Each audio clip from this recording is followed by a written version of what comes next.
Welcome back to cyberspace. I'm your host, Leslie Poston. When you were a kid, your parents probably told you not to get in a car with a stranger. That was one of the foundational rules of childhood safety for more than one entire generation. Don't talk to strangers. Don't take candy from strangers, and definitely don't get into a stranger's car. And then Uber launched, and within a few years, these same people were handing teenagers and kids a phone and saying, "Your ride's here. Get in the car with this stranger." Nobody organized a protest. There were no congressional hearings or op-eds about how ride sharing was endangering children. People just quietly stopped believing the thing they'd been loudly insisting was a matter of life and death because a new thing was more convenient. This should tell us something important about how deeply held that belief actually was. So today, I want to talk about why we do things like this, why we grab onto manufactured moral panics with both hands, treat them like moral convictions, and then drop them the moment they stop being useful. I think moral panics serve a psychological function that has very little to do with the thing we're supposedly panicking about and a lot to do with what that panic allows us to avoid. A criminologist named Stanley Cohen coined the term moral panic in his book Folk Devils and Moral Panics, which was based on his research into how British media and the public reacted to clashes between the mods and the rockers, two youth subcultures, at seaside towns in the 60s.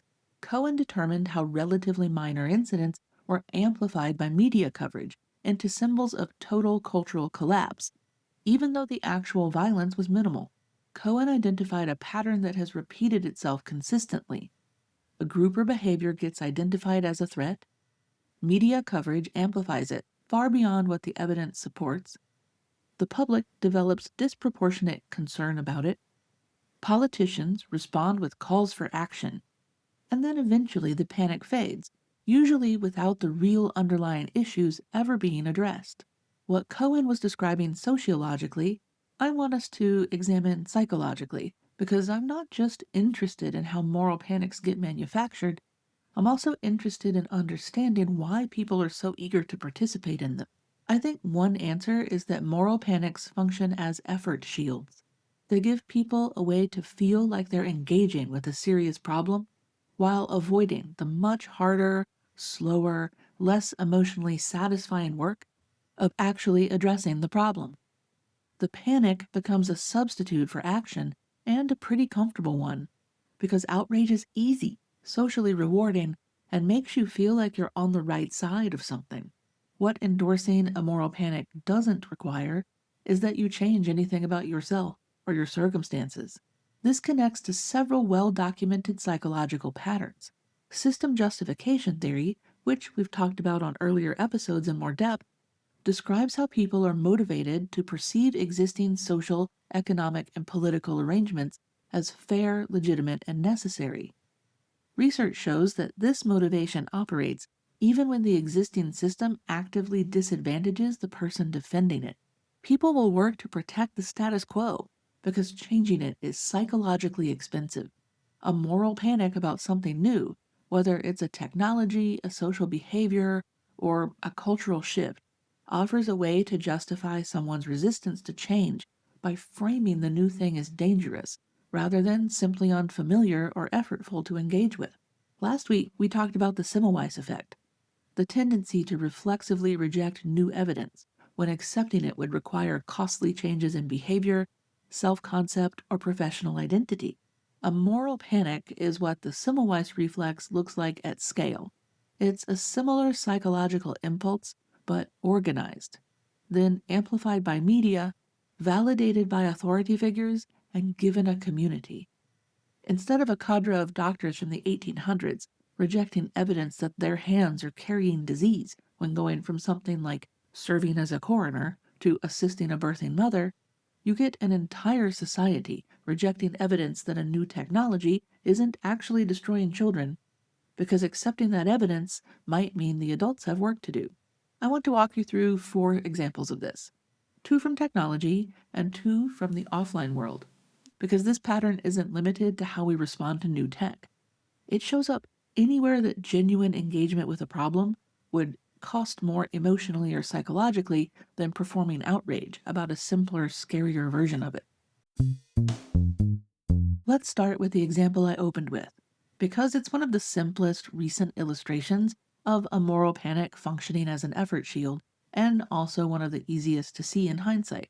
The stranger danger movement took hold in the United States in the 70s and 80s, driven heavily by a handful of high profile kidnapping cases and an enormous amount of media coverage. The message was simple: strangers are the primary threat to your children. Teach them not to interact with unknown adults and they'll be safer. If you're Gen X or a boomer, you might remember there were even commercials about this. It's 10 p.m. Do you know where your children are? The problem is that the evidence never supported this. According to government statistics, only 7% of sexual abuse cases involving juveniles were committed by strangers. That means 93% of child sexual abuse victims knew their abuser. 34% were abused by family members, 59% by acquaintances, people like their coach, their teacher, family friends, or neighbors. The FBI's data on kidnapping shows a similar pattern. Only 24% of kidnappings were by strangers, nearly half were by family members. So the actual threat to children was overwhelmingly from the people already in their lives, and the actual work of protecting children from that threat would have required something much harder than teaching them a catchphrase. It would have meant scrutinizing your own family and your own social circle, having those uncomfortable, age-appropriate conversations with your kids about bodily autonomy and boundaries, building the kind of trust as a family where your child would actually tell you if something was wrong, and paying attention to warning signs from relatives, family friends, church leaders, and community members. That requires years of sustained, emotionally difficult, consistent parenting. Meanwhile, Stranger Danger offered an alternative that cost almost nothing: a 30-second conversation and one simple rule. In exchange, parents got to feel like they'd done something protective. The panic absorbed their anxiety without addressing the actual risk or keeping their children safe. And the Uber detail exposes how thin that conviction really was. If strangers are dangerous were a deeply held safety principle or belief, rather than a convenient heuristic, ride-sharing apps would have faced massive cultural resistance, but they didn't. The moment get in a car with a stranger became convenient, people stopped treating it as dangerous, because the danger was never the real point. The feeling of having addressed the danger was. The moral panic over violent video games follows the same structural pattern, just with a different cast. After the Columbine shooting in 1999, video games became a primary scapegoat in American media and politics. The shooters had played a game called Doom. That fact was treated as though it explained something. For the next 2+ decades, politicians, media figures, and advocacy groups insisted that violent video games were creating violent children, and every subsequent mass shooting renewed that cycle. But research has never supported this causal claim. Chris Ferguson, a psychologist at Stetson University, conducted a meta-analysis examining over 100 studies on the relationship between violent video games and aggression. He found that violent video games had little measurable impact on aggression, mood, helping behavior, or grades. He also found evidence that publication bias had distorted the scientific record, meaning that studies finding effects were much more likely to be published than studies finding none, which skewed the overall picture in the direction of the panic. Ferguson's work also noted something that should have been obvious. Spikes in violent video game popularity correlated with substantial declines in youth violence, not increases. If the causal story were true, you would expect the opposite, but the manufactured was useful. For parents, it provided a visible external enemy that required nothing from them. You didn't need to monitor what your child was actually experiencing emotionally, or talk to them about what they were seeing, or pay attention to whether they had friends or were struggling in school.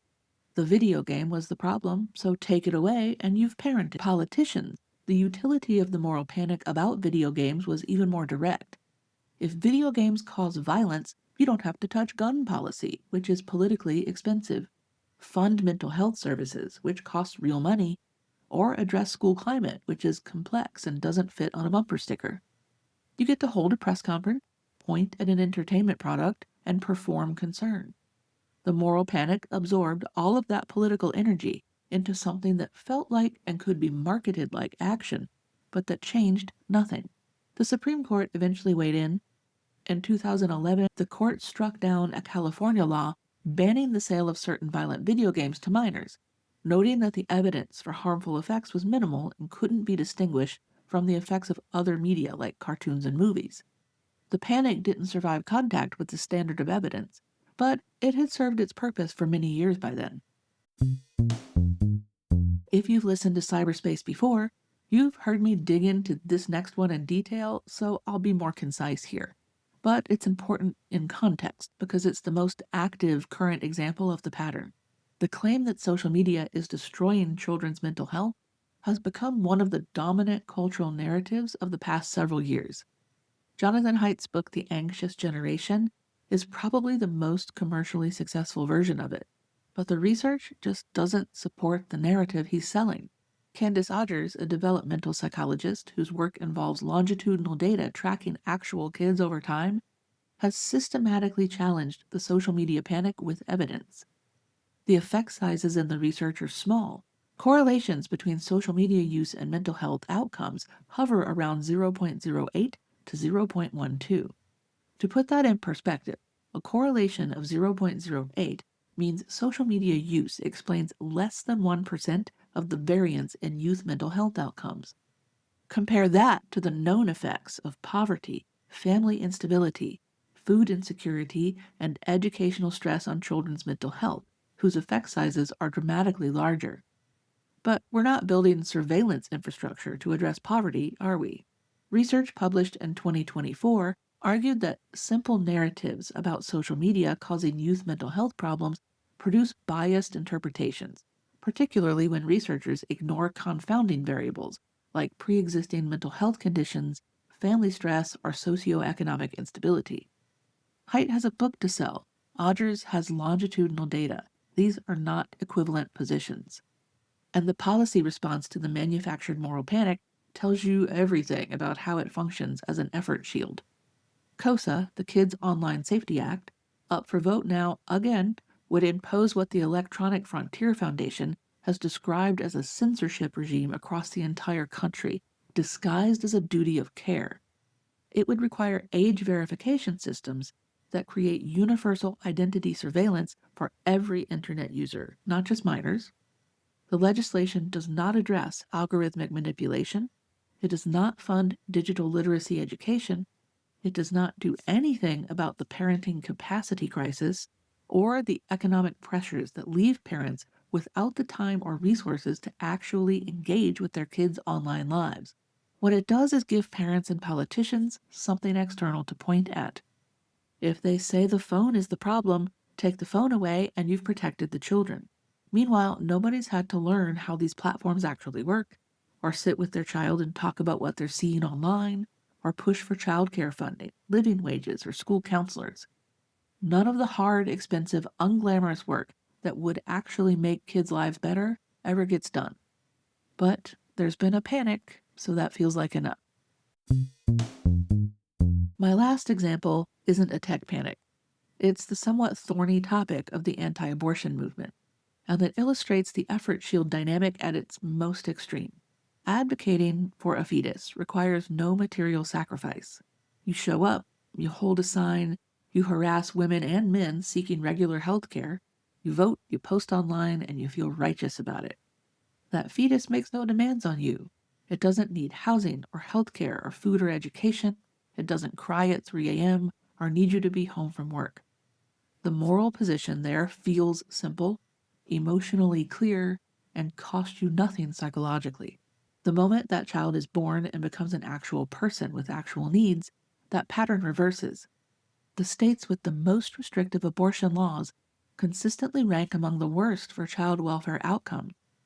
A 2022 analysis from the Commonwealth Fund found that states with the most restrictive abortion policies showed the weakest maternal and child health outcomes across a range of measures, including infant mortality, child poverty, low birth weight, and adverse childhood experiences.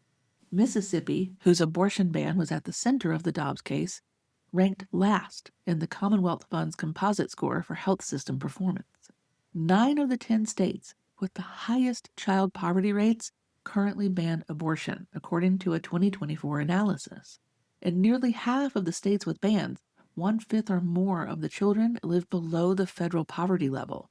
Nearly 40% of counties in abortion-restricted states are maternity care deserts, meaning they have no hospital or birth center offering obstetric care.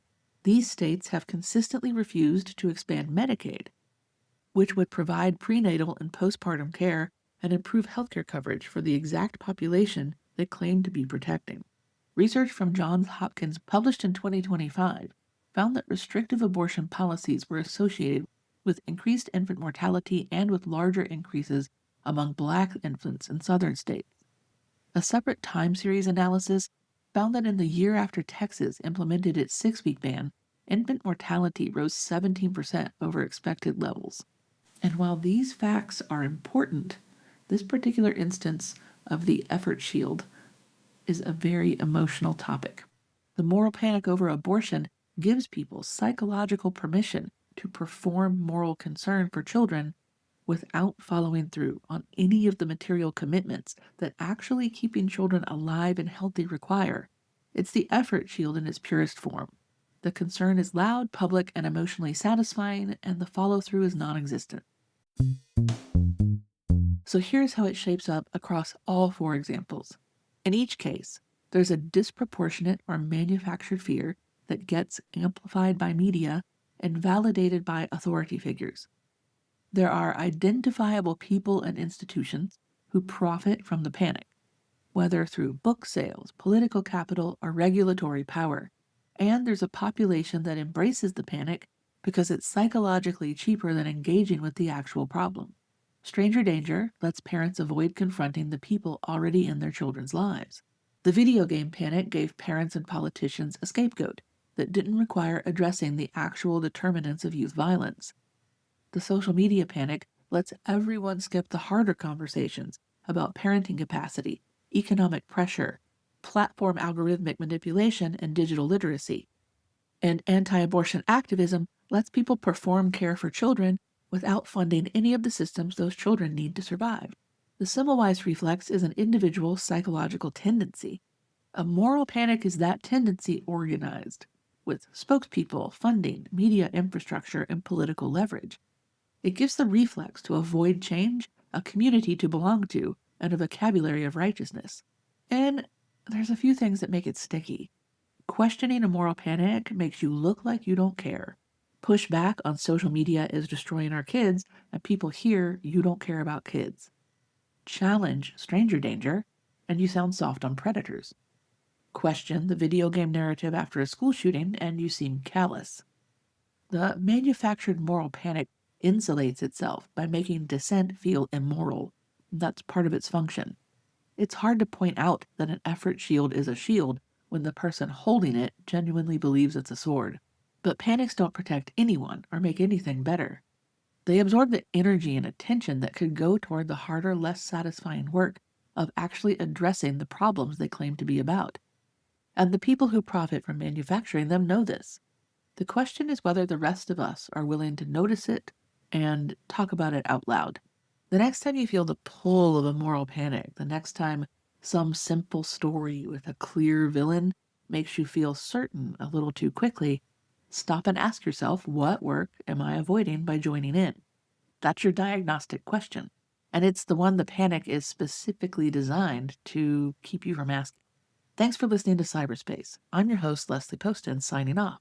Until next time, stay curious. And don't forget to subscribe.